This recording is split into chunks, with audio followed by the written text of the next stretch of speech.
বর্তমান বিশ্ব এমন একটা জায়গায় দাঁড়িয়ে আছে যার প্রত্যেকটা ডিপার্টমেন্ট ফিতনা এবং ফাসাদ দিয়ে ভর্তি।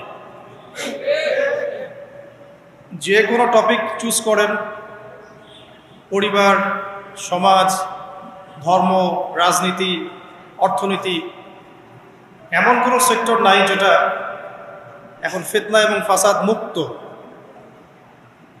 প্রত্যেকটা সেক্টরই ফিতনা এবং ফাসাদ।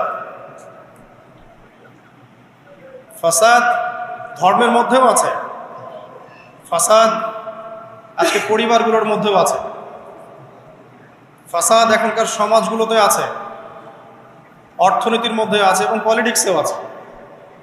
যেমনটা ফেরেশতারা বলেছিলেন আল্লাহ রাব্বুল আলামিনকে যে আতাজআলু ফিহা মান ইউফসিদু ফিহা ওয়া ইয়াসফিকুদ দিমা, হে আল্লাহ, আপনি কি এমন কাউকে পৃথিবীতে পাঠাতে চাচ্ছেন যে পৃথিবীতে গিয়ে ফিতনা এবং ফাসাদ সৃষ্টি করবে অথবা রক্তপাত ঘটাবে? কার ব্যাপারে কথা বলা হয়েছে? আদম সন্তানের ব্যাপারে। আল্লাহ পাক যখন ফেরেশতাদেরকে ডেকে বললেন, ওয়াইয ক্বালা রাব্বুকা লিল মালায়েকা, যখন ফেরেশতাদেরকে তোমার রব বললেন ইন্নী জাঈলুন ফিল আরদি খলিফা, আমি পৃথিবীতে আমার খলিফা পাঠাতে চাই, তখন ফেরেশতাদের উত্তর ছিল এমন, আতাজআলু ফিহা মান ইউফসিদু ফিহা ওয়া ইয়াসফিকুদ দিমা, হে আল্লাহ, আপনি কি এমন কাউকে পৃথিবীতে পাঠাবেন যে পৃথিবীতে গিয়ে ফিতনা এবং ফাসাদ সৃষ্টি করবে এবং রক্তপাত ঘটাবে? ওয়া নাহনু নুসাব্বিহু বিহামদিক ওয়া নুকদ্দিসু লাক, অথচ আমরা ফেরেশতারাই তো আপনার হামদ, সানা, স্তুতি এগুলো বর্ণনা করছি এবং আপনার পবিত্রতার জয়গান গাচ্ছি। আল্লাহ পাক তখন বলেছিলেন যে ইন্নী আ'লামু মা লা তা'লামুন, আমি যা জানি তোমরা তা জানো না। তো আল্লাহ পাক এখানে বলছিলেন যে ইন্নী আ'লামু মা লা তা'লামুন, আমি যা জানি তোমরা তা জানো না। তো এখন বিশ্বের দিকে তাকালে আমরা দেখতে পারি ফেরেশতাদের কথা মাশাআল্লাহ ফলে গেছে। আপনি ধর্মের দিকে তাকিয়ে দেখেন, দেখবেন ধর্মের মধ্যে অনেক বিভক্তি সৃষ্টি হয়েছে, অথচ সমস্ত ধর্মের স্রষ্টা একজনই, আল্লাহ রাব্বুল আলামিন। আল্লাহ বাকি হচ্ছেন প্রত্যেক আদম সন্তানের একমাত্র রব, তিনি ছাড়া আর কোনো রব নাই। আছে? তারপরেও ধর্মীয় কনসেপ্টে আমরা বিভিন্ন মতবাদে বিভক্ত হয়ে গেছে এবং প্রত্যেক ধর্মগ্রন্থ যদি পড়েন, একটু টুকটাক পড়েন, আপনি দেখবেন প্রত্যেকটা ধর্মগ্রন্থেই বলা হচ্ছে যে আল্লাহ একজন, আল্লাহ একজন।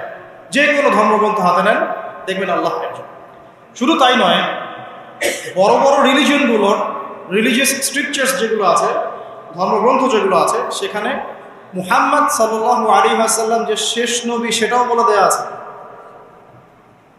তাহলে এরপরেও এত শততা বিভক্ত কেন আমরা? কারণ আমাদের মধ্যে দুটো স্বভাব ঢুকে গেছে। ইবলিসের স্বভাব, সেটা হচ্ছে আবা ওয়াস্তাকবার, আমরা অস্বীকার করছি এবং অহংকার প্রদর্শন করছি, সত্যকে প্রত্যাখ্যান করছি।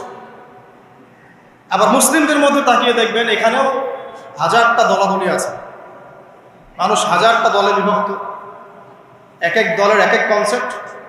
যদিও আল্লাহ এক, কোরআন এক, নবী এক, তারপরেও বুঝের পার্থক্য। এক একজন, কেউ হয়েছে মুরজিয়া, কেউ হয়ে গেছে জাবারিয়া, কেউ হয়েছে কাদারিয়া, কেউ হয়ে গেছে শিয়া, কেউ হয়ে গেছে খারজি, হ্যাঁ, কেউ মুতাজিলা। বিভিন্ন মানুষ বিভিন্ন দলে বিভক্ত হয়ে গেছে। মুসলিমদের মধ্যেই, মুসলিমদের মধ্যে কেউ বলছে যে কালিমা লা ইলাহা ইল্লাল্লাহ পড়লেই যথেষ্ট, আমলের প্রয়োজন নাই, এদেরকে বলে মুরজিয়া। মুসলিমদের মধ্যে কিছু মানুষ বলছে কবিরা গুনাহ করলেই তাকে হত্যা করা যাবে। এরা হচ্ছে এই জেনারেশনের বা এই যুগের খাওয়ারেজ, মানে যারা মনে করে কবিরা গুনাহ করলেই মানুষ কাফের হয়ে যায়, তাকে হত্যা করা জায়েজ। এদেরকে পুঁজি করেই ইসলামের নামে সন্ত্রাসবাদী কর্মকাণ্ড ছড়ানো হয়েছে, এই কনসেপ্টে মানুষদেরকে পুঁজি করে। মুসলিমদের মধ্যেই কিছু মানুষ বলছে তাকদীর বলতে কিছু নাই, মানুষ নিজেই তার ভাগ্যের নিয়ন্ত্রণ, এদেরকে বলা হয় কাদারিয়া। মুসলিমদের মধ্যে কিছু মানুষ বলছে যে ভাগ্যে যা আছে শুধু তাই হবে, আমার কর্মের কোনো স্বাধীনতা নাই। অদৃষ্টবাদী, এদেরকে বলা হয় জাবারিয়া। মুসলিমদের মধ্যে কিছু মানুষ আলী রাদিয়াল্লাহু আনহুকে নিয়ে বাড়াবাড়ি করছে এবং বড় বড় সাহাবীদেরকে গালি দিচ্ছে। রাফেজি আছে, মুতাজিলা, এরা কেমন? অতি যুক্তিবাদী, যুক্তি দিয়ে যেটা বুঝে আসবে কোরআন সুন্নাহ সেটুকুই গ্রহণ করবে, এর বাইরে যাবে না। মুতাজিলা। এর বাইরে আল্লাহ রাব্বুল আলামিনের শুকরিয়া যে আল্লাহ পাক আহলে সুন্নাহ ওয়াল জামাআহ এই আকীদাটা সমাজে প্রতিষ্ঠিত রেখেছেন। যারা কোরআন এবং সুন্নাহর বাইরে যায় না এবং কোরআন এবং সুন্নাহর সেই বুঝ এবং ব্যাখ্যাটা গ্রহণ করে যেটা আল্লাহর নবী এবং সাহাবীদের পক্ষ থেকে এসেছে, এটা হচ্ছে আহলে সুন্নাহ ওয়াল জামাআহ। এই কথাটা নবী সাল্লাল্লাহু আলাইহি ওয়াসাল্লাম বলেছেন হাদিসে যে মুসলিম উম্মাহ ৭৩টা দলে ভাগ হয়ে যাবে, যার একটা দল মাত্র জান্নাতি, বাকি সবাই জাহান্নামী। এই গেল ধর্মীয় দলাদলির কথা। নৈতিকতার অবক্ষয় দেখেন মুসলিমদের মধ্যেই, দেখেন ম্যাক্সিমাম এখন কিন্তু সুদখোর। হ্যাঁ, তারপরে ঘুষ খাচ্ছি দিব্যি, দুর্নীতি করছি, কোনো সমস্যা নাই। ইভেন অনেক সময় জনগণের টাকা লুটপাট করে খাচ্ছে, কোনো প্রবলেম নাই। রাষ্ট্রীয় সম্পদকে নিজের গনিমত মনে করছে। আমি গতকাল রাতেও এই হাদিসটা আবার পড়েছিলাম। কিয়ামতের আলামতগুলোর মধ্যে এটা অন্যতম একটা, যে রাষ্ট্রীয় সম্পদকে মানুষ নিজের সম্পদ মনে করে খাওয়া শুরু করবে। মানুষ দান সদকা এবং যাকাতটাকে নিজের উপর বার্ডেন মনে করবে। এটা কি বোঝা? যাকাতের বোঝা। এখানে 10টা-12টা কথা আছে। মানুষ খামর মানে মদ, মাআজিফ মানে বাদ্যযন্ত্র, তারপরে জুয়া, তারপরে জিনা, এগুলোকে মানুষ হালাল মনে করবে। হালাল মনে করে নিবে, মদ পান করবে, নাম অন্য দিবে। আমানতদার ব্যক্তি হয়ে যাবে খেয়ানতকারী, আর প্রত্যেক খেয়ানতকার ব্যক্তিকে মানুষ মনে করবে আমানতদার। তো নৈতিক অবক্ষয়টা দেখেন যে মুসলিম হিসেবে জন্মগ্রহণ করার পরে, কোরআন সুন্নাহ হাতে পাওয়ার পরেও আমরা এখন সুদ খাচ্ছি দিব্যি। এটা কোনো ব্যাপার না। বরং এমন একটা কনসেপ্ট এখন চলছে যে সুদ না খেলে আবার এই যুগে চলে নাকি? মানে মায়ের সাথে জেনা না করলে কি এই যুগে চলে নাকি? রংপুরের একটা ঘটনা, যে আমি এক ডক্টরের কাছে গিয়েছি, ডক্টর টেস্ট করার জন্য। গাড়ি থামিয়েছি, দৌড় দিয়ে একটা ছেলে আসছে, আর দূর থেকে আমাকে দেখেছে, সে গ্লাসে লক করছে। গ্লাস খুলে বললাম, কি সমস্যা বলেন? তো বলছে, হুজুর জাস্ট আপনাকে দেখে দৌড়ে আসছি একটা খালি মাসআলা জানার জন্যে, যে একটা ঘটনা ঘটেছে আমাদের এলাকায়, এটার সলিউশন কি হবে। অনেককে জিজ্ঞাসা করেছে, অনেক রকম কথা বলেছে, আপনার মন্তব্য জানতে আমি দৌড় দিয়ে এসেছি। কি ঘটনা ভাই? তো বলছে যে আমাদের এলাকায় একজন ছেলে, মাদকাসক্ত ছেলে, মানে এডিক্টেড, ড্রাগ এডিক্টেড, সে তার নিজের মায়ের সাথে জেনা করে ফেলেছে। এটা শোনার পরে আমি আসলে কি অ্যান্সার দিব, আমি প্রায় 2 মিনিট চুপ করে বসে আছি। আজ বলবেন কি বলবেন এখন বলুন? এই ছেলের এখন করণীয় কি এটা জানতে আসছে, কি করবে এখন সে? 2 মিনিট চুপ করে থাকার পরে আমি খালি একটা কথাই বললাম যে আল্লাহর কাছে খালেস ভাবে তওবা করতে বলে, এর চেয়ে বেশি কিছু আমার বলার না। তো ঘটনাটাকে আপনাদের কাছে কত বিব্রত বোধ হচ্ছে না? অরুচিকর মনে হচ্ছে, খারাপ মনে হচ্ছে, কিন্তু আমরা এখন দিব্যি সুদ খাচ্ছি, মায়ের সাথে জেনাও করছি। খারাপ লাগছে না, বরং যুক্তি দিচ্ছি এগুলো না করলে কি যুগে চলে। মহিলাদের অবস্থা দেখেন, গ্রামে গঞ্জে সব সুদী এনজিও ছড়িয়ে পড়েছে এবং তারা সদস্য, জমি জমা, ভিটে মাটি, গরু ছাগল সব খোয়াচ্ছে, তারপরেও খেতে হয়। কারণ ওই যে আতাজআলু ফীহা মা ইউফসিদু ফীহা ওয়া ইয়াসফিকুদ দিমা, আপনি কি এমন কাউকে পাঠাবেন যে পৃথিবীতে গিয়ে ফাসাদ সৃষ্টি করবে? এটা হচ্ছে ইকোনমিক ফাসাদ, অর্থনৈতিক ফাসাদ। দেখেন, মুসলিম পরিবারে জন্মগ্রহণ করেও ম্যাক্সিমাম মানুষই নামাজ পড়ে না। ম্যাক্সিমাম কতজন মানুষ 5 ওয়াক্ত নামাজ পড়ে, এটা এখন জরিপ করার ব্যাপার। দেখবেন মেজরিটি সংখ্যক কোরআনটাকে বিশুদ্ধ করে তেলাওয়াত করতে জানে না। কথাগুলো রূপকথা মনে হচ্ছে, বাস্তব বাস্তব জীবনে নেমে এসে দেখেন। ওই যে বলি না আমরা, তাওহীদি জনতা মাঠে আছে, তাওহীদি জনতা মসজিদেই নাই। কি বুঝলেন? কোন মাঠে আছে? তারপরে মুসলিম পরিবারে জন্মগ্রহণ করে দেখবেন পর্দা যে একটা ফরজিয়াত, এই কনসেপ্টই নেই। বরং এখন চেতনা এমন যে গায়ের জামা কাপড় ছিঁড়ে খুলে ফেলতে পারলে বাঁচে, মানে এখন এই যুগ চলছে। একটু আমি দেখাচ্ছি যে কিভাবে এই জায়গায় আসছে। দেখেন, একটা সময় ছিল যে মানুষ সিগারেট খেত, স্মোক করতো।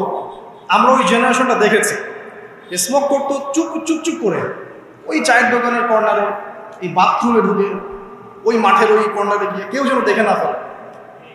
তারপরে কয়েক বছর পর পরিস্থিতি একটু পরিবর্তন হলো, ওপেন স্মোকিং, সবাই ভাইয়ের সাথেও স্মোকিং, বন্ধুর সাথেও স্মোকিং, পরে বাবার সাথেও দেখা যায় ছেলে স্মোকিং। একটা যুগ আসলো দেখেন। তারপরে আস্তে আস্তে নতুন নতুন মদ আসতে লাগলো, গাঁজা, হেরোইন, প্যাথেডিন, হুইস্কি ইত্যাদি ইত্যাদি, ফেন্সিডিল, ইয়াবা। এখন ইয়াবার যুগ, আরো আপগ্রেডেড কোনো মদ আসছে। এখন সিগারেট টিকেট কোনো বিষয় না, কিন্তু ফ্যাশন। যদি কেউ ইয়াবা খায় তাহলে বলা হচ্ছে হ্যাঁ এ মাদক সেবী। আর বাই দ্য ওয়ে, আমাদের দেশে কিন্তু নিবন্ধিত 190টা বারও আছে, হ্যাঁ, এবং দেশি 204টা ব্র্যান্ড চলছে, আর বিদেশে 38টা ব্র্যান্ড চলছে। পারমিট পেয়েছে 85,070 জন। এবং এই মাদক সংশ্লিষ্ট এনজিও আছে প্রায় 76।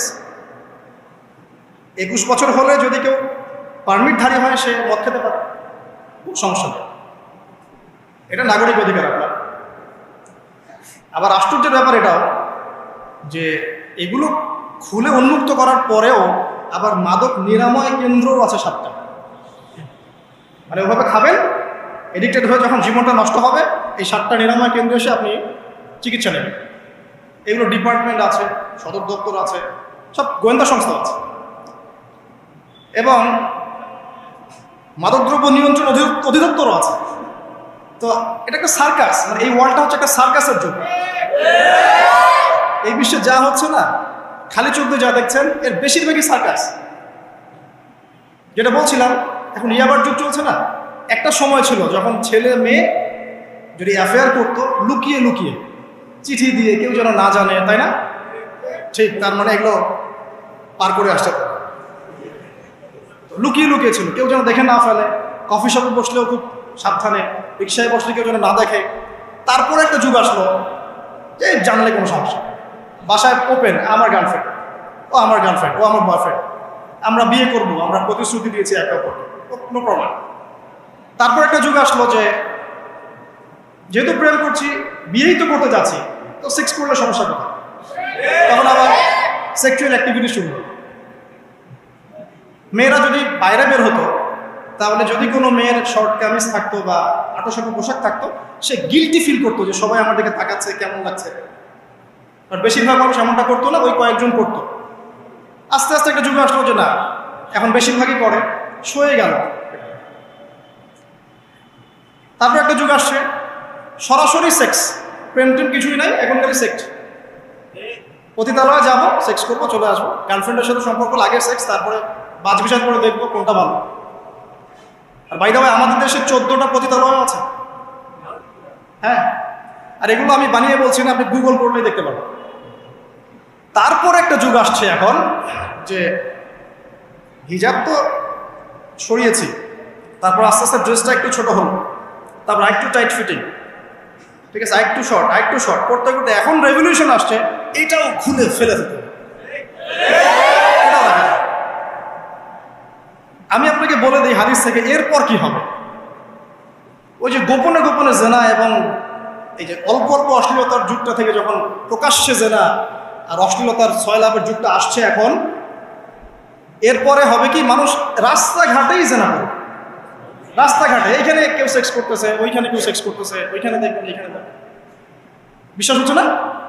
এটা নবী সাল্লাল্লাহু আলাইহি ওয়াসাল্লাম বলেছেন যে কিয়ামত হবে না ততদিন পর্যন্ত, যতদিন মানুষ রাস্তাঘাটে আনাচে কানাচে জেনা করবে। তখনকার সবচেয়ে ভালো মানুষ যে হবে, সে কে জানেন? যে গিয়ে ওদেরকে বলবে যে কাজটা এখানে করছো একটু দেয়ালের পিছনে যে করতে পারতে না, এ হবে সবচেয়ে ভালো মানুষ। হাদিসে এমন ভাষা এসেছে। যুগ কিন্তু হঠাৎ করেই এরকম ফাসাদপূর্ণ হয় নাই, আস্তে আস্তে আস্তে আস্তে দেখেন, প্রথমে মাদক গোপনে, দিন প্রকাশ্যে, তারপর একটা ফ্যাশন হয়ে গেল, সবাই খাচ্ছে, কে কি বলে। প্রথমে পর্দা সবাই করতো মোটামুটি, 100 বছর আগের যুগে যান দেখবেন ম্যাক্সিমাম পর্দা।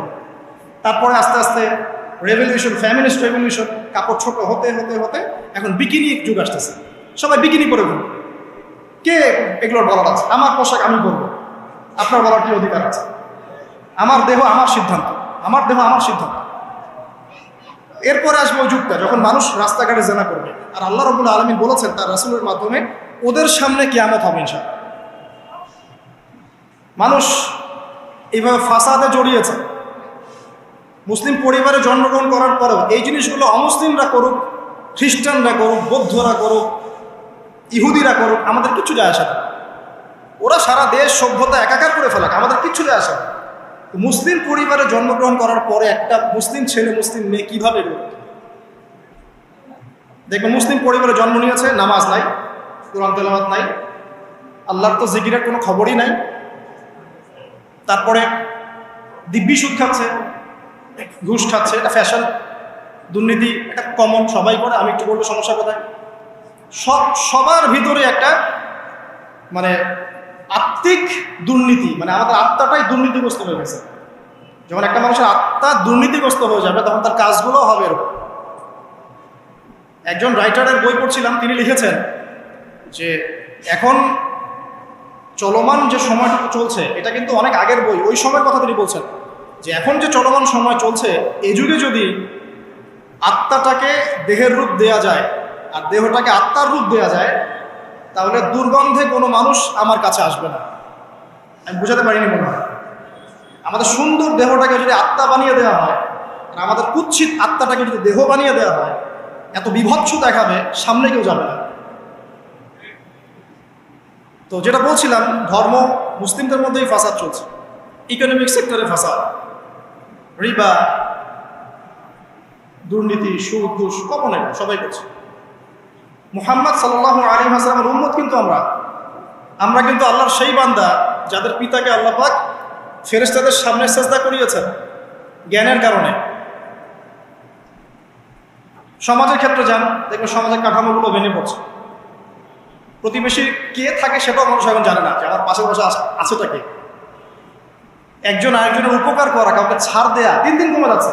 দেখবেন কারো উপকার করা এটাকে মানুষ বিরক্তি মনে করছে। রাস্তাঘাটে চলবেন, কেউ ছাড় দিতে রাজি নয়। যে আপনার আগে যেতে পারবে সে সফল, ভাবখানা, কেউ ছাড় দিতে রাজি নয়। রাস্তার নিচু থেকে উঁচু শ্রেণী পর্যন্ত কেউ অন্যের স্বার্থে নিজের স্বার্থ বিসর্জন দিব, ছাড় দিব, এটা চিন্তা করা যাচ্ছে না। সমাজের কাঠামো কিন্তু ভেঙে গেছে। রাস্তাঘাটে দেখবেন বেপরদামি, প্রিমিক্সিং, জেনা, অশ্লীল মুভিজ। সমাজের কাঠামো বলে কিছু নাই, যা আছে একটা খোলস, ভিতর থেকে এটা পুরো পচে গেছে। পচলো কার কারণে? আমার কারণেই তো, আমার আপনার কারণেই পচেছে। কিভাবে হচ্ছে আমি সেদিকে যাচ্ছি। পলিটিক্সে যান, গ্লোবাল অ্যাফেয়ার্সে যান, ফাসাদ আর ফাসাদ। বিশ্ব নিয়ন্ত্রকদের এখন একটাই কাজ, যুদ্ধ বাঁধিয়ে দেওয়া আর অস্ত্র বিক্রি করা। কার কার মাঝে যুদ্ধ বাঁধাবে আর কোথায় কোথাও অস্ত্র বিক্রি করবে, এটাই টেন্ডেন্সি, কিচ্ছু না। মানুষের জীবনে কোনো মূল্যই নেই তার কাছে।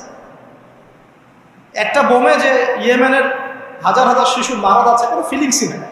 বাচ্চাগুলো মরে গেল, কি হয়েছে? মনে পিঁপড়া দোলে দিলে যেমন মানুষের কোনো ফিলিংস থাকে না, মানুষের জীবনের মূল্য এমন হয়ে গেছে।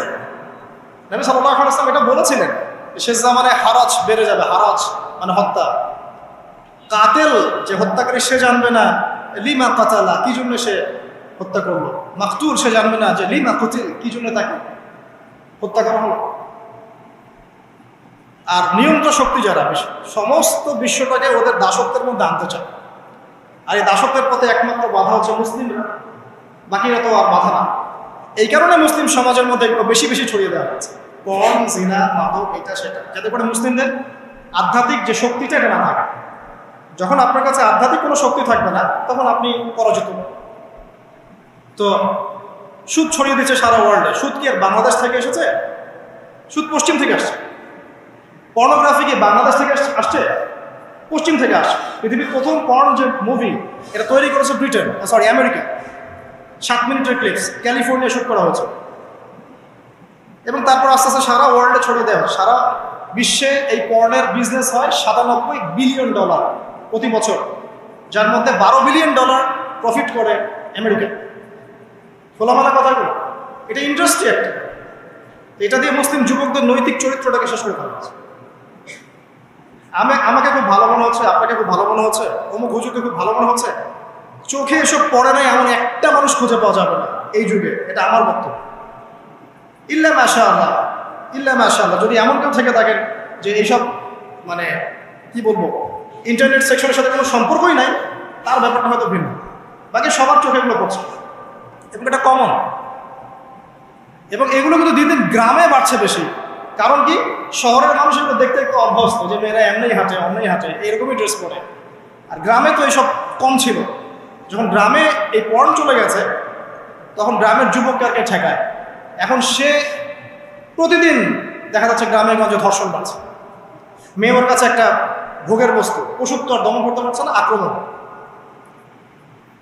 আর এসবের যেহেতু ইসলামিক কোনো বিচার হচ্ছে না, ইসলামিক লস কেমন, যে একজন চুরি করেছে, জুমার দিন নামাজ হবে, নামাজের পরে সমস্ত এলাকার লোকজন দাঁড়িয়ে থাকবে, সমস্ত এলাকার লোকজনের সামনে তার হাতটা কেটে ফেলে দেবে। এলাকার সব লোক দেখবে চুরি করলে এই শাস্তি, ভয় আর চুরি করতে যাবে। কেউ কাউকে অন্যায়ভাবে হত্যা করেছে, তারও কেসাস করতে হবে, এবং সেটা সবাই জানবে যে ও হত্যা করেছে, এ তাকে কেসাস করেছে। কেউ কারো চোখ উপরে ফেলেছে, ওরও চোখ। কেউ কারো হাত ভেঙে ফেলেছে, ওরও হাত। হাতের বদলে হাত, চোখের বদলে চোখ, কানের বদলে কান, কেসাস।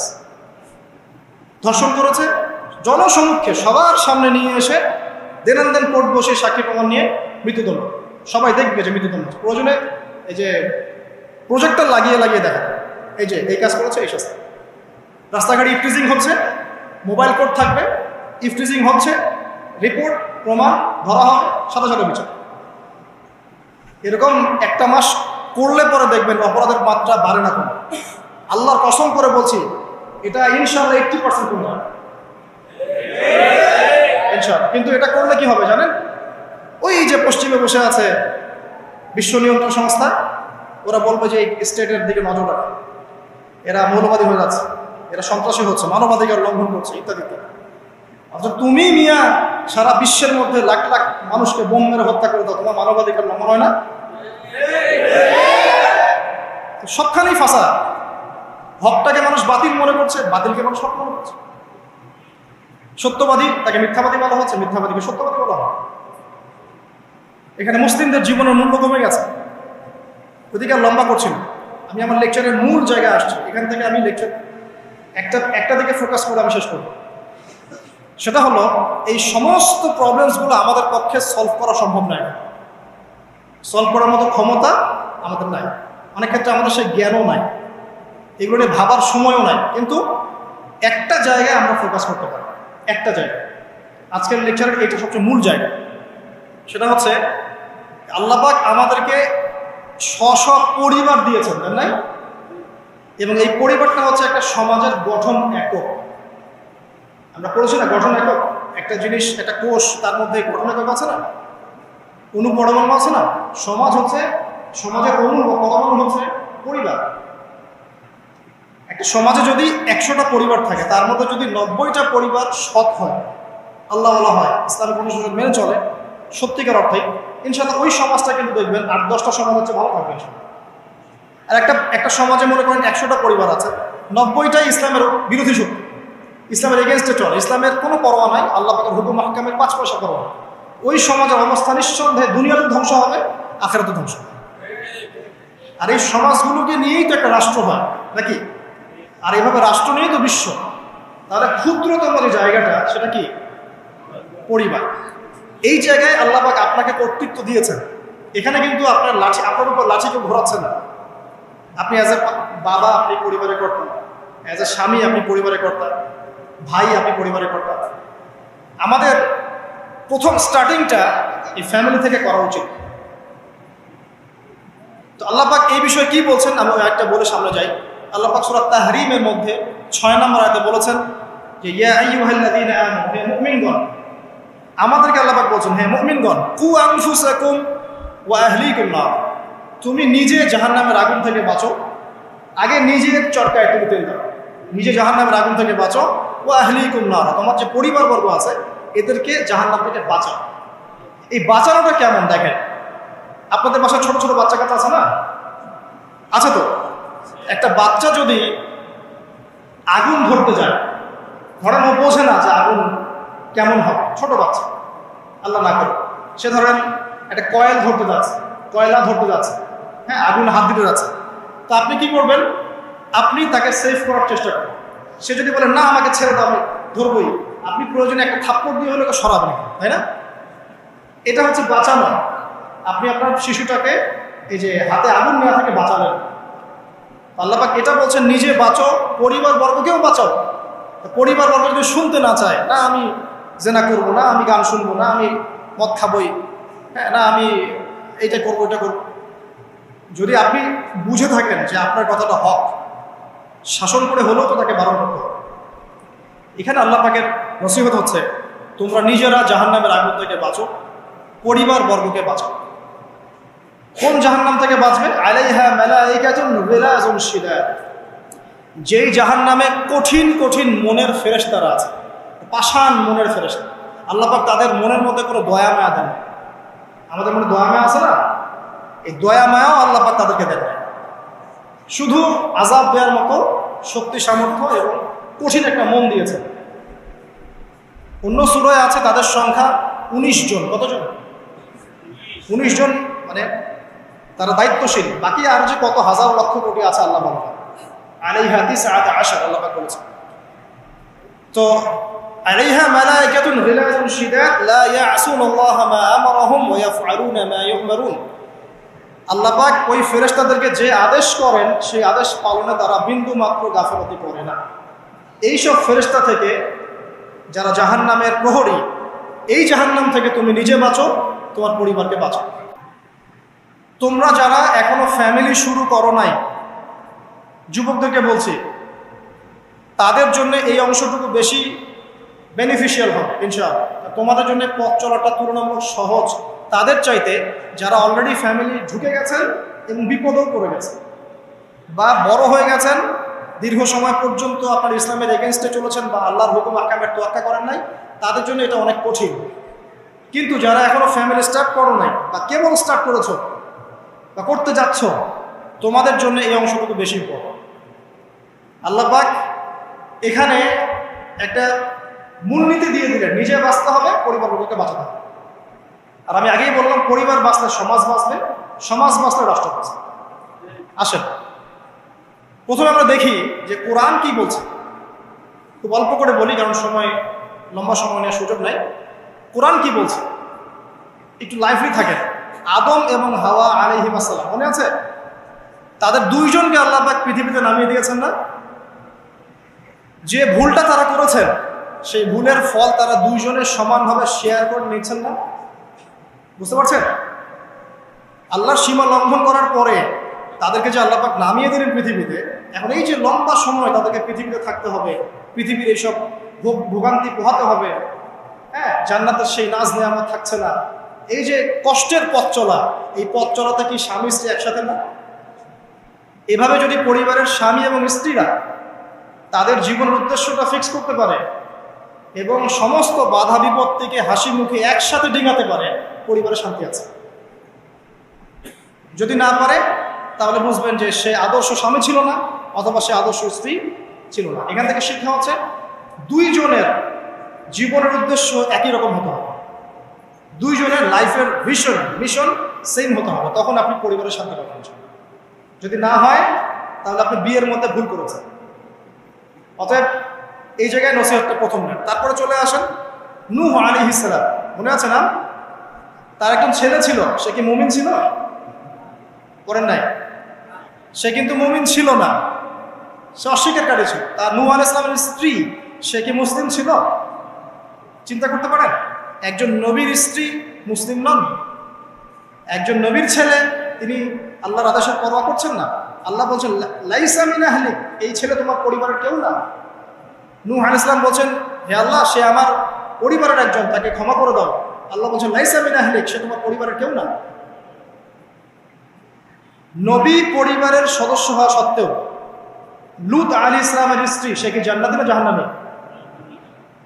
তাহলে এখানে বোঝেন যে নবী পরিবার হলেও যদি ব্যক্তিগত পর্যায়ে মানুষের মধ্যে ঈমান ইসলাম না থাকে, তাহলে এইসব বংশের পরিচয়, রক্ত, বর্ণ, জাতীয়তাবাদ, ভাষা, এগুলো মানুষকে আল্লাহর আযাব থেকে বাঁচাতে পারে।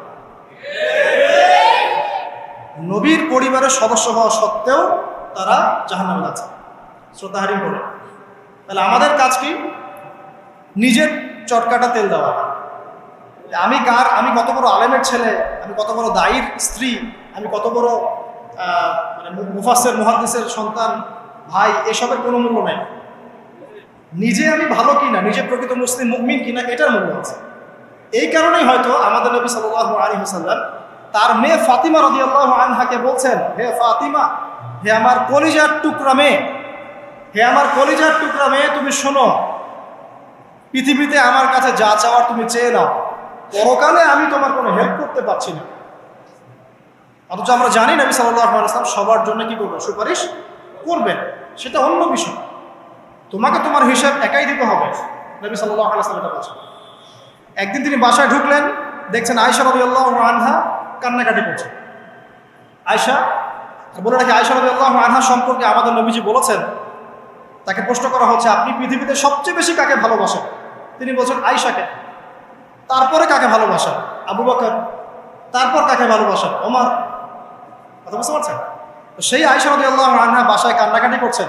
তিনি বলছেন, কি জন্য কাঁদছো হে আয়েশা? আয়েশা রাদিয়াল্লাহু আনহা বলছেন, জাহান্নামের আযাবের ভয়ে আমি কাঁদছি। কি হবে ইয়া রাসূলুল্লাহ আমাদের শেষ? তখন আল্লাহর নবী তার স্ত্রীকে বলছেন, যাকে তিনি সবচেয়ে বেশি ভালোবাসেন, তাকে বলছেন, তিনটা ক্ষেত্র বা তিনটা জায়গা আছে যখন পৃথিবীর কোনো মানুষকে চিনতে পারবে না পরকালে, এমনকি আমিও তোমাকে চিনতে পারবো। সেটা কি?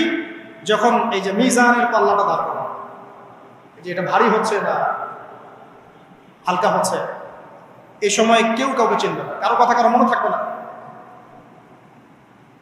যে গার্লফ্রেন্ডের জন্য আপনি জীবন দিচ্ছেন, তার কথা আপনার মনে থাকবে না। যে স্ত্রী সন্তানের জন্য আপনি সারা জীবন দুর্নীতি করে গেলেন, তার কথা আপনার মনে থাকবে না। এমনকি যে স্ত্রীর কাছে আপনি অনেক প্রেমময় স্বামী, সেও আপনার কথা মনে রাখবে যখন মিজানের পাল্লাটা উঁচু করে। 2, যখন আমল নামা ছুড়ে দেওয়া হবে, আমল নামা এভাবে উন্মুক্ত করে ছুড়ে দেওয়া হবে, ইকরা কিতাবাক, তুমি আজকে তোমার কিতাব পড়ো, ওয়া কাফা বিনাফসিকা আল-ইয়াওমা আলাইকা হাসিবা, আজকে তুমি নিজেই তোমার নফসের হিসাব নেওয়ার জন্য যথেষ্ট। এই সময় আয়েশা, আমি তোমার কথা মনে রাখতে পারবো। আরেকটা হচ্ছে যখন মানুষ পুলসিরাত পার হবে, তখন কেউ কারো কথা বলবে। এখান থেকে শিক্ষা কি? নূহ আলাইহিস সালামের পরিবারের সদস্য হয়েও তারা আল্লাহর আনুগত্য না করার কারণে জাহান্নামে যাচ্ছে। লূত আলাইহিস সালামের পরিবারের সদস্য হয়েও ঈমান না আনার কারণে তারা কি করছেন? জাহান্নামে যাচ্ছেন। আমাদের শিক্ষা হচ্ছে আমাদের পরিবারগুলোর, যে আমাদের এই বংশ, আমাদের এই যে টাকা পয়সা, স্ট্যাটাস, রং, হ্যাঁ, বাড়ি গাড়ি, পলিটিক্যাল পদ, কোনো কিছুই আমাদেরকে আল্লাহর আযাব থেকে বাঁচাতে পারবে না যদি আমরা প্রকৃত মুসলিম মুমিন না হতে পারি। তো পরিবারের সদস্যদেরকে আল্লাহ পাক ঈমানদার হওয়ার তৌফিক এনায়েত করুন। এবার আসেন সামনে, আরো সামনে যান, দেখেন ওই যে ইব্রাহিম আলাইহিস সালাম, দেখেছেন, মনে আছে? বাবা হচ্ছে ওই সমাজের সবচেয়ে বড় লিডারের ডান হাত, নমরুদের ডান হাত। সে হচ্ছে মূর্তি পূজারীদের সর্দার, মানে মূর্তি সে বানাতো, স্ট্যাচু মেকার। ইব্রাহিম আলাইহিস সালামকে আল্লাহ পাক ওই ঘরেই জন্ম দিয়েছেন যেখানে তার বাবা একজন শিরকের কাণ্ডারী। ইব্রাহিম আলাইহিস সালাম তাকে বোঝানোর চেষ্টা করলেন, বাবা, এটা শিরক, এটা শয়তানের কাজ, এখান থেকে ফিরে আসো, আমি তোমার জন্য আল্লাহর কাছে দোয়া করবো ইত্যাদি। বাবা তার কথা শুনলো না। এটা তো এমন না যে তিনি শুধু একবার বলেছেন, তিনি হয়তো বলতেই ছিলেন, একদিন দুদিন না, কিন্তু বলতেই আছে। এক পর্যায়ে বাবা তাকে বের করে দেন বাসা থেকে, ফাহজুরহুম, এখান থেকে বের হয়ে যাও। তুমি যদি আমাদের এই দেবতাদেরকে গালি দেওয়া বন্ধ না করো, তাহলে আমি তোমার মাথা পাথর দিয়ে মেরে ফাটিয়ে ফেলবো। ওয়াহজুরনি মালিয়া, আমাকে একা ছেড়ে দাও, ছেড়ে দাও, মানে আমরা তাড়িয়ে দেই না, গেট লস্ট, এরকম করে ইব্রাহিম আলাইহিস সালামকে বের করে দেওয়া। কিন্তু তিনি বললেন সালামুন আলাইক, বাবা আপনার উপর শান্তি বর্ষিত হোক, হ্যাঁ আমার আব্বা আপনার প্রতি শান্তি বর্ষিত হোক, আমি আল্লাহর কাছে আপনার জন্য দোয়া করব। পরে যখন আল্লাহ পাক তাকে বললেন যে কোনো মুশরিকের জন্য তোমার দোয়া করার সম্ভাবনা পাবে না, তখন থেকে ইব্রাহিম আলাইহিস সালাম দোয়া করা বন্ধ করে। এখানে দেখেন ছেলে, একজন যুবক ছেলে, তার মধ্যে ঈমান এসেছে, সে তার পরিবারের চলমান শিরকের বিরুদ্ধে কথা বলছে, প্রয়োজনে সে সেখান থেকে স্কিপ করেছে, তাকে বের করে দেওয়া হয়েছে, সে চলে গেছে, তারপরেও কিন্তু তাওহীদের সাথে শিরকের আপোষ করে নাই। ইব্রাহিম আলাইহিস সালাম সামনে যান, ওই যে তার স্ত্রী হাজারা আলাইহিস সালাম তার সন্তান এবং স্ত্রীকে রেখে আসছেন কোথায় বলেন? মক্কায়, তাই না? মরুভূমিতে, খাবার নাই, পানিও নাই। এখন ইব্রাহিম আলাইহিস সালাম চলে যাওয়ার সময় তার স্ত্রী বলছেন যে আপনি কি আল্লাহর আদেশেই আমাকে ছেড়ে যাচ্ছেন? তিনি বলছেন হ্যাঁ। তখন তিনি বলছেন আল্লাহ পাক আমাদেরকে ধ্বংস করবেন না। এখানে খেয়াল করে দেখেন, তারপর সাফা মারওয়া সাই করলেন, জমজম কূপ পানি বের হলো, সেখানে কমিউনিটি গড়ে উঠলো। ইসমাইল আলাইহিস সালামের ঔরস থেকে পরবর্তীতে মুহাম্মদ সাল্লাল্লাহু আলাইহি ওয়াসাল্লামের জন্ম হয়েছে ওই ট্রাইবের মধ্যেই। তো এখানে খেয়াল করেন, এই যে সন্তান ইসমাইল আলাইহিস সালাম, তিনি যখন একটু বড় হচ্ছেন তখন ইব্রাহিম আলাইহিস সালাম আসছেন, এসে বলছেন আমি স্বপ্ন দেখেছি, ইয়া বুনাই আমি স্বপ্ন দেখেছি, ইন্নী আরা ফিল মানামি আন্নী আসবাহুক, আমি স্বপ্ন দেখেছি আমি তোমাকে জবাই করছি, ফানজুর মাযা তারা, তোমার কি রায় আমাকে বলো। এখন ইসমাইল আলাইহিস সালাম বলছেন, কিশোর ইসমাইল, ইয়া আবাতি, হে আমার বাবা, ইফআল মা তুমার, আপনি সেটাই করেন যা আল্লাহ আপনাকে আদেশ করেছেন। সাতাজিদুনি ইনশাআল্লাহু মিনাস সাবিরিন, ইনশাআল্লাহ আপনি আমাকে সবরকারী পাবেন। কার কথা এটা? ইসমাইল আলাইহিস সালামের কথা। এখন খেয়াল করে দেখেন, ইসমাইল আলাইহিস সালামকে কিন্তু তার বাবা 24 ঘন্টা কাছে রেখে মানুষ করেন নাই, কারণ তিনি থাকতেন ওই যে প্যালেস্টাইনে, সেখানে আরেকজন স্ত্রী আছেন সারা আলাইহিস সালাম, আসা যাওয়া করতেন। মূলত তাকে মানুষ করেছে তার মা হাজারা আলাইহিস সালাম, যেই সবরকারী আল্লাহর প্রতি তাওয়াক্কুলকারী মা বলেছিল আল্লাহ যদি আপনাকে আদেশ করে থাকেন আমাদেরকে ছেড়ে যাওয়ার জন্য, সেই আল্লাহ আমাদেরকে ধ্বংস করবেন না। ওই যে তাওয়াক্কুল, ওই যে সবর, তার গর্ভ থেকে আল্লাহ পাক জন্ম দিয়েছেন ইসমাইল আলাইহিস সালাম। যেমন মা তেমন সন্তান, যে সন্তান বলছে আমাকে জবাই করতে যদি আল্লাহ পাক আদেশ করে থাকেন আপনি করেন। তো ঘরের মধ্যে স্ত্রীরা, আমাদের ঘরের স্ত্রীরা যদি হাজারা আলাইহিস সালামের মতো না হতে পারে, সবরকারিণী এবং আল্লাহর প্রতি তাওয়াক্কুলকারিণী, আমাদের বোনেরা, আমাদের মায়েরা যদি হাজারা আলাইহিস সালামের মতো সবরকারিণী হতে না পারে, আল্লাহর প্রতি তাওয়াক্কুলকারী হতে না পারে, তাহলে তাদের গর্ভ থেকে কোশ্চিন কেন ইসমাইলের জন্ম হবে? কথা বুঝতে পারছেন? তাদের গর্ভ থেকে কোশ্চিন কালেও ইসমাইলের মতো সন্তানের জন্ম হবে না এবং ইসমাইলি প্রজন্ম গড়ে উঠবে না। এই জন্যই আপনি তাকিয়ে দেখেন ম্যাক্সিমাম পরিবারের সন্তান এখন বেলাইনে চলে গেছে। কারণ কি জানেন? মায়ের সমস্যা আছে, শুধু বাপেই সমস্যা থাকে না, মায়েও সমস্যা থাকে। মায়ের ফিতরাত সন্তানের মধ্যে চলে আসে। তো নারীরা যদি আল্লাহর আনুগত্যশীলা না হয়, মুমিনা মুসলিমা, 5 ওয়াক্ত নামাজ পড়া, লজ্জাস্থানের হেফাজত করা, খাস পর্দা করা, হ্যাঁ, স্বামীর আনুগত্যকারী, প্রেমময়ী, তারা যদি না হতে পারে, সবরকারিণী, তাওয়াক্কুলকারিণী, তাহলে ওই মায়েদের গর্ভ থেকে আপনি ইসমাইলের মতো সন্তান কিন্তু পাবেন না। ইল্লা মাশাআল্লাহ, ইল্লা মাশাআল্লাহ। আরো সামনে যান, দেখেন নবী মুসা আলাইহিস সালাম একজন ব্যক্তিকে একটা ঘুষি দিয়েছেন, সেই ব্যক্তি ওইখানে স্পট ডেড। আর ফেরাউনের লোকজন তাকে ধাওয়া করছে। মুসা আলাইহিস সালাম মিশর থেকে চলে গেলেন মাদিয়ান নামক জায়গায়। মাদিয়ানে আরেকজন নবী আছেন, তার নাম হচ্ছে শুআয়ব আলাইহিস সালাম। সেখানে গিয়ে তিনি গাছের নিচে বসে আছেন, দেখলেন দুজন মেয়ে দূরে দাঁড়িয়ে আছে, পানি নেওয়ার মতো চান্স পাচ্ছেন না। ওই কওমের লোকজনের শক্তি বেশি, তো তিনি একটু শক্তিশালী ছিলেন, মুসা আলাইহিস সালাম। তিনি গেলেন, গিয়ে শক্তি খাটিয়ে ওদেরকে পানির ব্যবস্থা করে দিলেন, দিয়ে আবার সেই গাছের এখানে এসে বসলেন, বসে আল্লাহর কাছে দোয়া করছেন, রব্বি, হে আমার রব, লিমা আনজালতা ইলাইয়া মিন খায়রিন ফাকির। এখানে কিন্তু তার কোনো গৃহ নাই, থাকার জায়গা নেই, খাবার কিছু নাই, কোনো পরিচিত কেউ নাই, একদম নিঃস্ব শূন্য হাতে হাত উঁচু করে আল্লাহর কাছে বলছেন, রব্বি ইন্নী লিমা আনজালতা ইলাইয়া মিন খায়রিন ফাকির। হে আল্লাহ, আপনি আমার উপর যে অনুগ্রহটা বর্ষণ করবেন, আমি এর জন্য ভিখারি হয়ে বসে আছি। এবার আল্লাহ পাক ওই একটা মেয়েকে পাঠালেন। ওই মেয়েটা আসলো লাজুক ভঙ্গিতে, লজ্জাশীলতা, চোখ নিচু করে। এই যে এখনকার এই যে ব্লাউজ ছাড়া শাড়ি পরা জেনারেশন না, এরা চক্ষু নিচু করে আসলেন। এই হাঁটাটাকে আল্লাহ পাক প্রশংসা করেছেন। সে লজ্জাশীলতার সাথে হেঁটে আসলো, এসে মূসা আলাইহিস সালামের সামনে দাঁড়িয়ে চক্ষু নিচু করে বলল যে আমার বাবা আপনাকে ডাকছেন, আমার বাবা আপনাকে ডাকছেন। এই লজ্জাশীলতা মেয়েদের মধ্যে কোথায় পাবে না? একটা হাদিস আছে, যখন তোমার মধ্যে লজ্জা থাকবে না তোমার দ্বারা যে কোনো পাপ করা সম্ভব। হাদিস আছে, যে কোনো পাপ করা সম্ভব। বিকিনি পরেও কয়েকদিন পর ঘুরবে এরা, আমি বলে দিচ্ছি, দেখে নিয়েন ইনশাআল্লাহ। এবং এই আন্দোলন করতে করতে এক পর্যায়ে এমন একটা অবস্থা হবে দেখবেন যে ওটা পরেও রাস্তায় ঘুরছে। মানে ওরা দেশটাকে ওই আমেরিকান এবং ব্রিটেনদের পশ্চিমা সংস্কৃতির রঙে সাজাতে চায়। আর এই নোংরা অসভ্যতার নাম দিয়েছে প্রগতিশীলতা। শয়তান অনেক বেশি প্রগতিশীল ছিল এবং এখনো আছেও। ওই মেয়ের হেঁটে আসাটাকে আল্লাহ প্রশংসা করছেন। আসার পরে তিনি যখন বলছেন আমার বাবা আপনাকে ডাকছেন, তিনি গেলেন, তখন ওই শুআয়ব আলাইহিস সালাম বলছেন যে আমার এই দুই মেয়ের মধ্যে একজনকে আমি তোমার সাথে বিয়ে দিতে চাই। মূসা আলাইহিস সালাম সেখানে বিয়ে করলেন। শর্ত হচ্ছে 8 থেকে 10 বছর, 8 থেকে 10 বছর তাকে তার ফার্মে চাকরি করতে হবে, কৃষিকাজ মানে গবাদি পশুর। এখানে 8 থেকে 10 বছর তাকে সার্ভিস দিতে হবে, এটাই মোহর।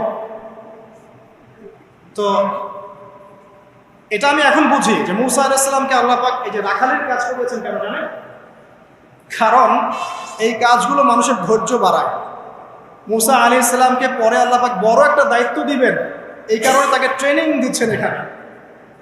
তাকে আরো বড় একটা জাতিকে সামলাতে হবে যারা আরো অনেক বেশি উদ্ধত, অনেক বেশি গবাদি পশুর মতো। তারা কারা? ওই যে বনু ইসরাঈল। চোখের সামনে দেখলো আল্লাহ পাক ফিরআউনকে ডুবিয়ে দিলেন, তারপরে 40 দিনের মধ্যে আবার শিরক করা শুরু করলেন। আমাদের নবী মুহাম্মদ সাল্লাল্লাহু আলাইহি সাল্লামকে একজন কষ্ট দিয়েছিল। তো কষ্টটা এত ডাইরেক্ট দিয়েছে, এসে বলেছে আপনি ইনসাফ করেন, হে মুহাম্মদ সাল্লাল্লাহু আলাইহি ওয়াসাল্লাম, আপনি ইনসাফ করেন, আপনি ইনসাফ করছেন না। তো সাহাবীদের চোখ মুখ লাল হয়ে গেল যে এত বড় কথা নবীকে বলে। তখন নবী সাল্লাল্লাহু আলাইহি ওয়াসাল্লাম বলছেন দাঁড়াও, আমার ভাই মূসাকে তার কওম আরো অনেক বেশি কষ্ট দিয়েছে। মানে মূসা আলাইহিস সালামের কষ্টের কথা চিন্তা করে আমাদের নবী সান্ত্বনা নিচ্ছেন, এটা তো কিছুই না। মূসা আলাইহিস সালামকে তার কওম আর অনেক বেশি কষ্ট দিয়েছে। তো এই কওমকে সঠিক পথে চালানোর জন্য আল্লাহ পাক 8 বছর তাকে রাখালি করিয়েছেন। আপনারা জানেন কিনা জানি না যে বেশিরভাগ নবী কিন্তু কৃষিকাজ করেছেন, জানেন? তো যারা কৃষিকাজ করছেন আপনারা এখানে নিজেকে হীনমন্যতায় ভোগার, ছোট মনে করার কোনো সুযোগ নেই। আপনি একটা নোবেল প্রফেশনের মধ্যে আছেন, খাঁটি প্রফেশনের মধ্যে আছেন, ঠিক আছে? তো দেখেন, এবার মূসা আলাইহিস সালাম একজন ভালো গার্ডিয়ান পেলেন, তার নাম শুআয়ব আলাইহিস সালাম। সেখানে বাড়ি পেলেন, সেখানকার জামাই, তিনি চাকরি করছেন, মানে তার সবকিছুই অনুকূলে। ওই যে দোয়া কিন্তু কবুল হয়ে গেল। সতী পুত পবিত্র একটা মেয়ে আল্লাহ পাক তাকে দিয়ে দিলেন। কারণ মূসা আলাইহিস সালাম ছিলেন অনেস্ট, মূসা আলাইহিস সালাম ছিলেন একটা সৎ ব্যক্তি, অনেস্ট, যিনি কখনো অশ্লীল কোনো পথে পা বাড়ান নাই। ঠিক তেমন একজন মেয়েকে আল্লাহ পাক তার জীবন সঙ্গিনী করবে। তাই আমাদের শিক্ষা হচ্ছে, আমরা যদি নিজেদেরকে পবিত্র রাখতে পারি, তোমাদেরকে বলছি ইনশাআল্লাহ তুমি তোমার জীবনে পুত পবিত্র নেককার স্ত্রী পাবে। কিন্তু তোমরা যদি এখনকার এইসব প্রলোভনে পড়ে জেনা, মদ, পর্ন, হাবিজাবি সব কিছুর মধ্যে ঢুকে যাও, মাদকের ইত্যাদির মধ্যে, পুত পবিত্র নারী আসবে না। দেখবা যে এমন নারী তোমার জীবনে আসছে যে নিজেও পবিত্র না। আল্লাহ পাক ব্যালেন্স করেন সবসময়, ইল্লা মাশাআল্লাহ। শুধু তাই নয়, শুআয়ব আলাইহিস সালামের মতো একজন গার্ডিয়ান তিনি পেলেন, যিনি তাকে দিনের পথে হেল্প করলেন। পরবর্তীতে মূসা আলাইহিস সালাম নবী হলেন। এখান থেকে একটা প্রমাণ আছে, দলিল, সেটা হলো বাড়ির গার্ডিয়ান যদি দিনদার হয়, শুআয়ব আলাইহিস সালামের মতো সাপোর্টিং হয়, পরিবারবর্গকে দিনের জন্য সাপোর্ট করছে, সেই পরিবারের মধ্যে শান্তি আসবে। এবং সেই পরিবারের যুবকরা সৌভাগ্যবান, যুবতীরাও সৌভাগ্যবান, সেই পরিবারের সন্তান সন্ততিরা সৌভাগ্যবান। তাই পরিবারের গার্ডিয়ান যারা আছেন, আজকে খুতবা শুনছেন, আপনারা সাপোর্টিভ হন, পরিবারকে দিনের ক্ষেত্রে সাপোর্ট দেন, একটা ভালো প্যারেন্টিং করেন, সন্তানদেরকে সুন্দর প্যারেন্টিংসের মধ্যে নিয়ে আসেন। আসুন সামনে যাই, এবার একটা কনক্লুশনের দিকে যাচ্ছে। আসেন, তো কোরআনের পরতে এরকম দলিল আছে। আরো দেখবেন, ইয়াকুব আলাইহিস সালাম মৃত্যুবরণ করছেন, সন্তানদেরকে ডেকে বলছেন যে আমার পরে তোমরা কার ইবাদত করবে। মানে তিনি কনসিয়াস যে আমার পরে বাচ্চা কাচ্চারা আবার যেন বিভ্রান্ত হয়ে না যায়, তোমরা কার ইবাদত করবে, ডেকে বলছেন। আর আমরা ওই সময় ডেকে বলতাম যে আমার ব্যাংকেরে 10 কোটি টাকা আছে, 1 কোটি ওকে দিস, 1 কোটি ওকে দিস, হ্যাঁ আমার জমি জমা এগুলো আছে, ওকে এটা দিস, ওকে এটা দিস। উনি ডেকে বলছেন তোমরা আমার পর কার ইবাদত করবে। সন্তানরা বলছে আমরা এক আল্লাহর ইবাদত করব, যার ইবাদত আপনি করেছেন, আপনার পিতাও করেছেন। সচেতন গার্ডিয়ান। সামনে যান, আপনি দেখবেন ইউসুফ আলাইহিস সালাম, যিনি যে জেলখানায় বন্দী হলেন, পরে মিশরের খাদ্যমন্ত্রীর দায়িত্ব পেলেন, তার বাবা ইয়াকুব আলাইহিস সালাম কাঁদতে কাঁদতে চোখ অন্ধ হয়ে গেল। দেখেন, যখন ইউসুফ আলাইহিস সালাম তার ভাইদেরকে বললেন, এই যে রুমালটা, এই রুমালটা নিয়ে যাও, আমার বাবার চোখের উপরে দিবে, ইনশাআল্লাহ সে দৃষ্টিশক্তি ফিরে পাবে। এটা পড়েন নাই মনে হয়, সূরা ইউসুফের মধ্যে আছে। এই রুমালটা যখন আমার বাবার চোখের উপর দিবে, তখন সে তার দৃষ্টিশক্তি ফিরে পাবে। তখন ওই রুমালটা যখন তারা বহন করে নিয়ে আসছেন, অন্ধ ইয়াকুব আলাইহিস সালাম তিনি বলছেন যে আমি দূর থেকেই ইউসুফের গন্ধ পাচ্ছি। সূরা ইউসুফ আর জুলাইখার প্রেম কাহিনী নয়। সূরা ইউসুফ হচ্ছে তার পিতা ইয়াকুব আলাইহিস সালাম এবং এই যে তার ছেলে ইউসুফ আলাইহিস সালাম, তাদের মধ্যে ভালোবাসার কাহিনী। এটা ভালো করে পড়েন, ভালো করে বুঝবেন। এখানে পিতার সন্তানের ভালোবাসাকে বোঝানো হয়েছে। এত ভালোবাসেন তিনি সন্তানকে। এখান থেকে শিক্ষা কি? শিক্ষা হচ্ছে পিতাদেরকে সন্তানদেরকে ভালোবাসতে হবে, আদর করতে হবে, কাছে ডেকে বোঝাতে হবে। সবসময় শাসনের লাঠি ঘোরানো যাবে না।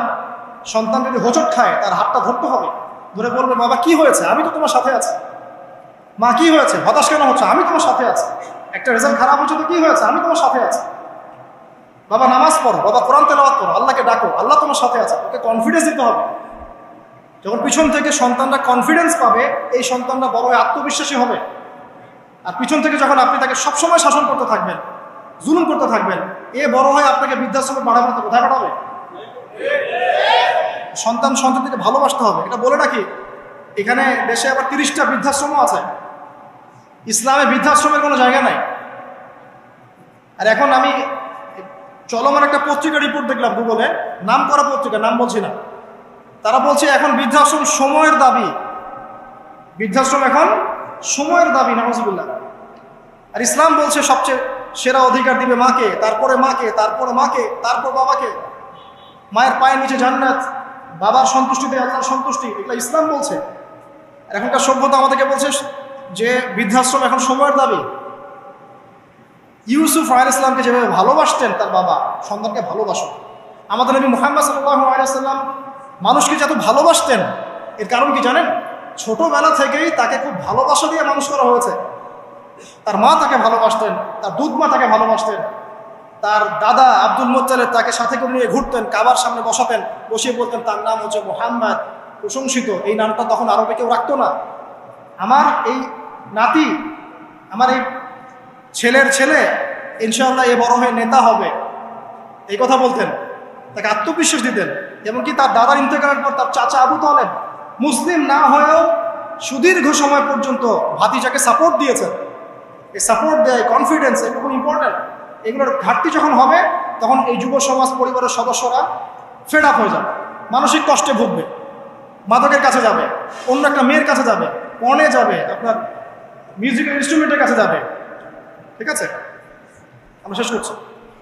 এখান থেকে একটা শিক্ষা হচ্ছে যে আমাদের পরিবারের সদস্যদেরকে ভালোবাসা এবং তাদের প্রতি কনফিডেন্স দেয়া, তাদেরকে আল্লাহর পথে চলতে সাহায্য করা। ইনশাআল্লাহ দেখবেন যে তারা আপনাকে সম্মান করবে, আপনাকে একজন বন্ধু মনে করবে, যে না আমার পাশে কেউ আছে, আমি একা নই, এমনটা ফিল করব।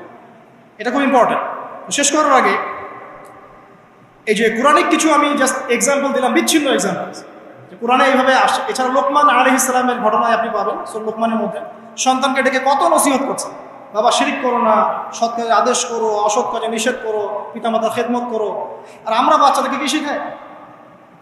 জমি জমা, বাড়ি গাড়ি দাঁড়াতে হবে, চাকরি করতে হবে। এটা আগে সন্তানকে শেখাচ্ছে বাবা আল্লাহকে চিনো, আল্লাহ বলে একজন আছে, তিনি, তাকে চিনো আগে, তার সাথে কাউকে শরিক করো না। শিরকের শিক্ষা কোথায় এখন পরিবারের মধ্যে? তো কোরআনে এরকম অসংখ্য দলিল আছে। শেষ করার আগে আমি যেটা বলতে চাই যে আমাদেরকে কিছু কিছু বিষয় যদি আমরা এখনো যদি মেনে চলি, এই ভঙ্গুর সমাজ ব্যবস্থায়ও আদর্শ পরিবার ধরে রাখা ইনশাআল্লাহ সম্ভব। আমি সব কথা আজকে বলতে পারলাম না, ইনশাআল্লাহ আরেকদিন কথা হবে অন্য কোনো লেকচারে। যে প্রথমেই পরিবারের যে সদস্যরা আছেন তাদেরকে ইলম বা জ্ঞানের চর্চা করতে হবে। 2, পরিবারের তাওহীদ প্রতিষ্ঠা করতে হবে, নবী সাল্লাল্লাহু আলাইহি ওয়াসাল্লাম সুন্নত প্রতিষ্ঠা করতে হবে। এই দায়িত্বটা পরিবারের কর্তাদের, স্বামী না থাকলে স্ত্রী, মা, ভাই, পিতা, তাদের সবার দায়িত্ব এটা, পরিবারে তাওহীদ প্রতিষ্ঠা করা, সুন্নত প্রতিষ্ঠা করা। পরিবারে নামাজ থাকতে হবে, নামাজ, 5 ওয়াক্ত নামাজ নাই পরিবার আদর্শ হবে না। পরিবারের সদস্যদেরকে দান সৎকার দিকে উৎসাহিত করতে হবে। যত দান করবে সম্পদ বাড়বে, যত দান করবে সম্পদ বাড়বে। দান কমিয়ে দিলে সম্পদ কমে আসবে। পরিবারের সদস্যদেরকে নৈতিকতা শিক্ষা দিতে হবে, মূল্যবোধ শেখাতে হবে, কালচার হিসেবে গড়ে তুলতে হবে। তারা সামাজিক, তারা সবার পাশে দাঁড়াতে চায়, সমাজ কল্যাণমূলক কাজগুলোকে উৎসাহিত করতে হবে।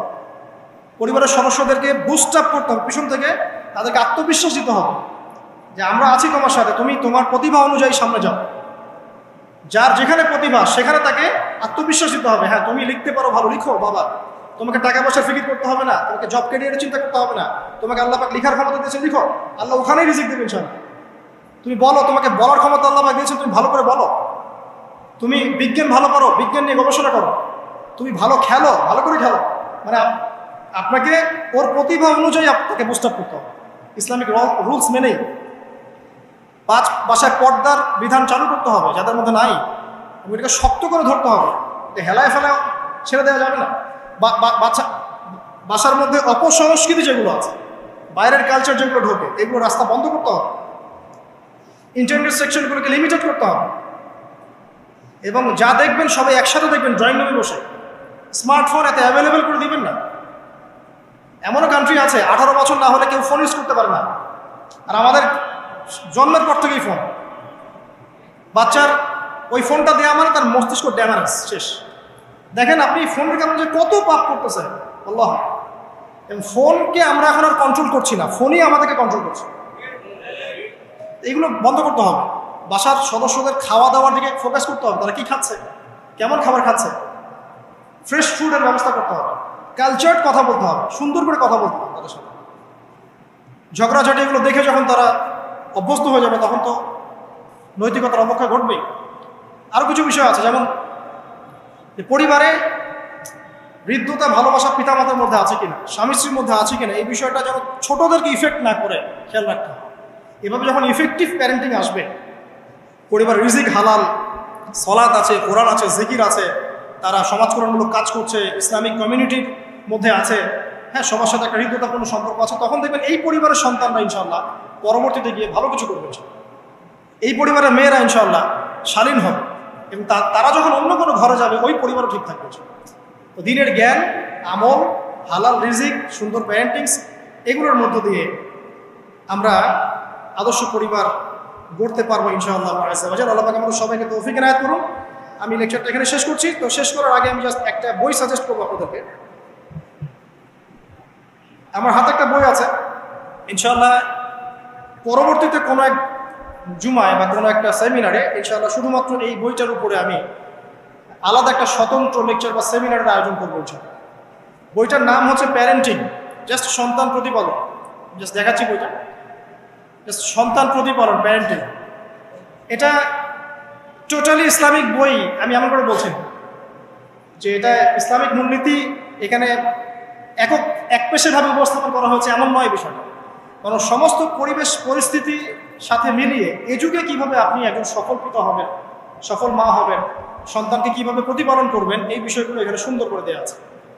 বইটা আপনারা কিনতে পারেন, আল্লাহ পাক আপনাদেরকে তৌফিক দান করেন। এগুলো আমি আমার নিজে থেকেই বলছি, এটা বলতে আমাকে উৎসাহিত করেন, আমি নিজে থেকেই বলছি, বইটা আমি পড়েছি, ভালো লেগেছে। তা আমরা দোয়া করি আল্লাহ পাক আমাদের সবাইকে আদর্শ ইসলামিক পরিবার গড়ে দিন।